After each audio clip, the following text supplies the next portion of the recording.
السلام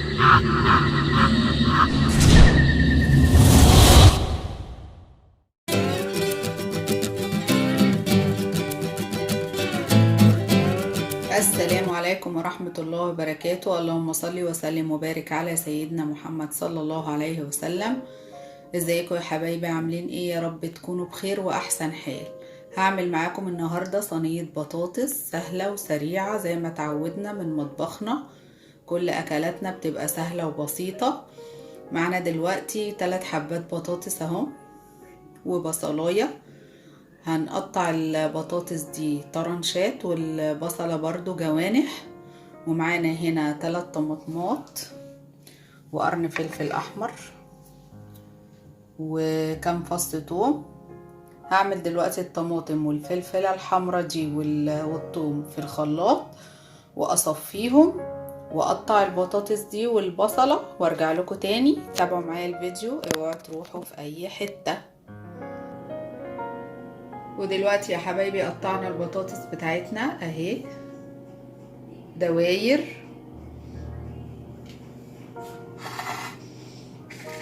وقطعنا هنا طماطمايه ونص فلفله صفرة ونص فلفله حمرا دواير برضو. وده البصل بتاعنا قطعناه جوانح. دي التوابل بتاعتنا: مكعب ماجي ونص معلقه كزبره ونص معلقه فلفل اسمر وربع معلقه بابريكا ونص معلقه بهارات مشكله وسنه ملح. ما حطيتش ملح كتير عشان حاطين مكعب ماجي. دلوقتي بقى هنضيف البصل بتاعنا على البطاطس. بسم الله الرحمن الرحيم اهو. وهنضيف الطماطم والفلفل. ادي الخليط بتاعنا بتاع البطاطس. هنضيف التوابل كلها. بسم الله.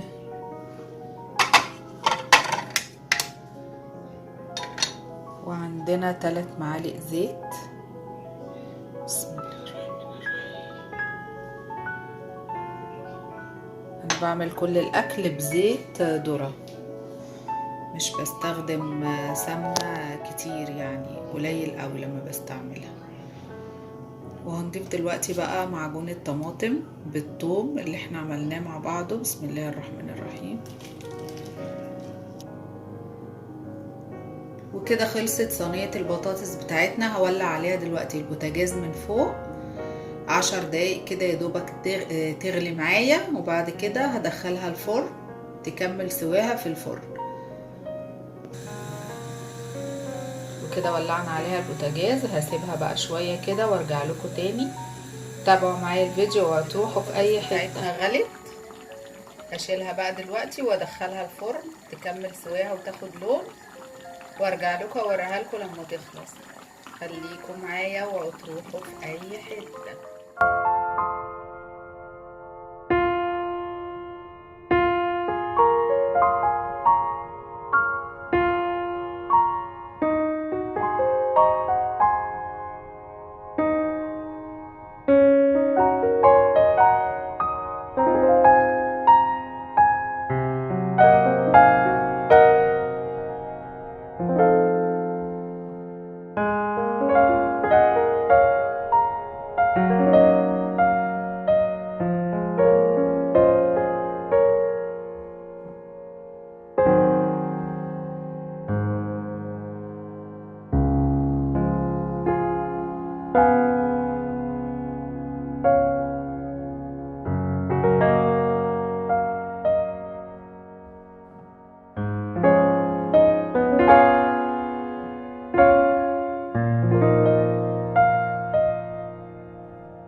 كده خلصت يا حبايبي صينية البطاطس بتاعتنا، طلعناها من الفرن.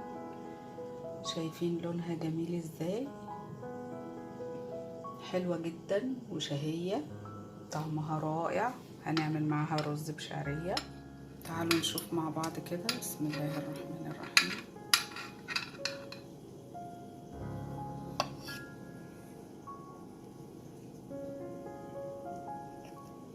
بصوا مستوية ازاي.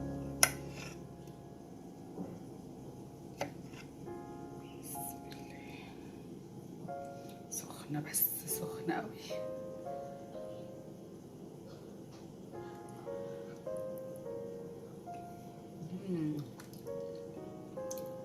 حلوة حلوة جدا جدا جدا بجد والله. يا ريت تقدروا تدوقوها معايا، جميلة.